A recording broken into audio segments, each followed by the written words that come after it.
Okay, you know the scene, right? First date, you're nervous, palms are a little sweaty, and pretty much the first words out of anyone's mouth are, "So, want to grab a drink?" It just feels standard. Like it's the only way to kind of break the ice and find the nerve to actually be yourself. Right? We call it liquid courage. But here's the question I want you to think about. What if that very thing, that drink in your hand, is actually the one thing sabotaging your chance at finding a real, genuine connection? Because here's what the experts have to say, and this might flip the script for you. Alcohol doesn't actually give you courage, it just numbs fear. It's basically a temporary crutch. And when you rely on that crutch to feel confident, you never actually build the real thing for yourself. And this leads to a really interesting phenomenon that some people call foggy chemistry. You know what I'm talking about. It's that amazing vibe you feel after a couple of cocktails, where you're thinking, wow, this is it, I found them. But was that connection real, or was it just the booze talking? That fog can hide some pretty major incompatibilities. So what's the alternative here? Well, it's actually pretty straightforward. It's called dry dating. It's simply choosing to take alcohol out of the equation so you can stay totally present and see if you can build a connection on something, authentic. And I can literally hear you thinking it right now. A first date with no drinks? Isn't that just going to be super awkward? That's the #1 fear for sure. So let's just tackle it head on. Here's a little reframe for you. What if awkwardness isn't a bug? What if it's a feature? Yeah, it might feel a little uncomfortable, but that discomfort, that's the sound of two people genuinely trying to connect without a filter. It's the sound of something real actually happening. Okay, so tactically, how do you even bring this up? Here's the simple, safe way to do it. Just be upfront before the date. It's classy, it's respectful. A simple text works wonders. Something like, "Hey, just a heads up, I don't drink, but I'm really excited to meet up." And remember, you absolutely do not owe anyone a long explanation. "I just prefer not to drink" is a complete sentence, period. And let's get one thing crystal clear right now. There is nothing wrong with you because you don't drink. You are enough, just as you are. Sober dating isn't about restriction. It's about building a connection without feeling like you need to escape from your own personality. So, if you're game to try this, you're going to want a plan. Let's get tactical. Welcome to the Intentional Date Playbook. It's a simple, 3-step framework to make dry dating not just doable, but actually a huge success. The framework is super simple. We're going to focus on 3 things. Step 1 is the venue, Step 2 is the conversation, and Step 3 is the vibe. Let's break each one down. All right, first up, step 1, the venue. The whole goal here is to just pick a spot where alcohol isn't the main event. This immediately takes all the pressure off.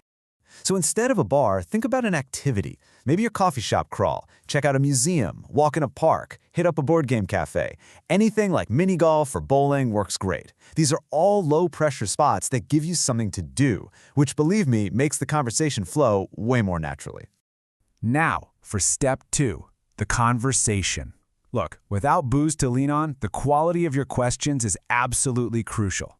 Basic small talk just isn't going to cut it anymore. So here's a little-known technique from relationship research. Instead of a surface question like, "So what do you do for work?" try asking something with what some experts call an emotional bite. For example, what's one thing that really fires you up right now? See the difference? That question goes past the facts and gets straight to the feeling. It's like a heat-seeking missile for a real connection. And finally, step 3, the vibe. This is where we get into the hidden science of attraction.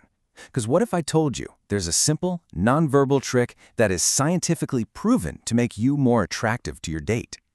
It's not as complicated as it sounds. The secret is something called postural expansiveness. All it means is taking up a little more physical space.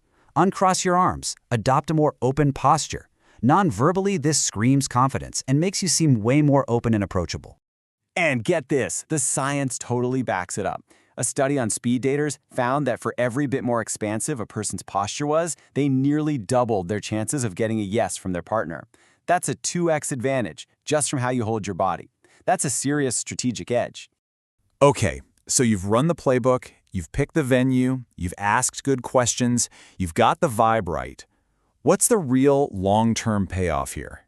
Well, it's what I like to call the high-fidelity filter. Think about it. The moment you state your boundary about not drinking, their reaction tells you everything.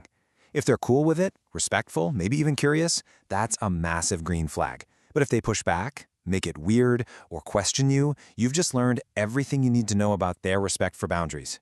And you just saved yourself a ton of time. And all of this leads to the final, most important mindset shift.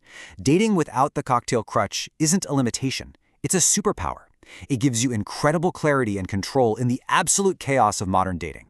Seriously, think about your new superpowers. Crystal clear judgment, the ability to feel real chemistry, the space to build much deeper connections, and, my personal favorite, a built-in green flag detector.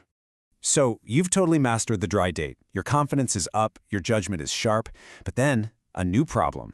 The date was amazing, the conversation flowed, but now their texts are just crickets. What do you do when your great match is a dry texter? Let's save that one for next time.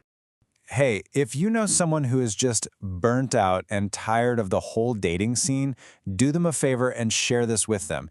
It might just be the little bit of clarity they've been looking for. Thanks for watching. If this touched your heart, please subscribe, like, and share it with your family. Save this for more meaningful content ahead.